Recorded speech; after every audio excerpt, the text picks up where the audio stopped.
80-র দশকের শুরুতে চীন ছিল দারিদ্র্যের গ্রাসে নিমজ্জিত এক দেশ। জনগণের মধ্যে প্রায় 90% চরম দারিদ্র্য সীমার নিচে জীবনযাপন করতেন। শিল্প বলতে তেমন কিছুই ছিল না, প্রযুক্তিগত সক্ষমতাও ছিল সীমিত। তবুও এই প্রতিকূল পরিস্থিতিতে দেশটির দূরদর্শী নেতা দেং জিয়াওপিং এক অভূতপূর্ব স্বপ্ন দেখেছিলেন পশ্চিমা বিশ্বের সঙ্গে টক্কর দেওয়ার মতো একটি আধুনিক যুদ্ধ বিমান তৈরির।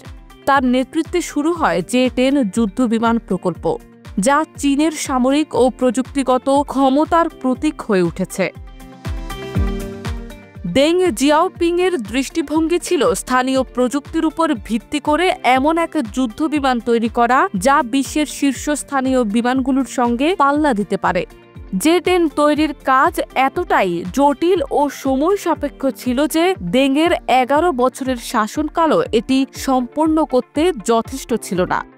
তার উত্তরসূরি জিয়াং জেমিন 1994 সালে বিমান নির্মাণ কেন্দ্র পরিদর্শনে গিয়ে বলেছিলেন, এই যুদ্ধবিমান পারমাণবিক বোমার চেয়েও শক্তিশালী হবে।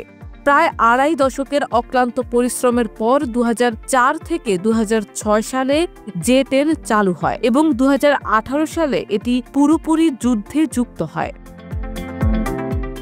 ভারত 2020-22 সালে রাফাল বিমান সংগ্রহ করে, যা তাদের বিমান বাহিনীর শক্তির প্রতীক। অন্যদিকে জে-10C-কে এতদিন অনেকেই মার্কিন F-16 সমকক্ষ হিসেবেই দেখতেন, কিন্তু 7 মের যুদ্ধে রাফালের বিরুদ্ধে জে-10Cর সাফল্য বিশ্বকে নতুন করে ভাবতে বাধ্য করেছে। সুইস ফেডারেল ইনস্টিটিউটের গবেষক মাউরো জিলি বলেন, যুদ্ধের কারণ বৈমানিক ভুল, পরিকল্পনার ত্রুটি বা অন্য কিছু হতে পারে। এখনও অনেক তথ্য অজানা। 1980-র দশকে চীনের প্রযুক্তিগত সক্ষমতা ছিল সীমিত, তবু তারা বিপুল অর্থ বিনিয়োগ করে জে-10 তৈরির স্বপ্নকে বাস্তবে রূপ দেয়। জে-10 চীনের স্বাধীন প্রযুক্তির একটি উজ্জ্বল উদাহরণ। বিশেষজ্ঞ রূপরেখট বলেন, জে-10-এ এখনও 100% চীনা প্রযুক্তি রয়েছে। এই যুদ্ধবিমান তৈরির মাধ্যমে চীন একটি শক্তিশালী মহাকাশ শিল্প গড়ে তুলেছে। 7 মের আকাশ যুদ্ধে জে-10Cর সাফল্য প্রমাণ করেছে চীন এখন বিশ্বের শীর্ষস্থানীয় বিমান নির্মাতাদের সঙ্গে সমান তালে এগিয়ে চলছে।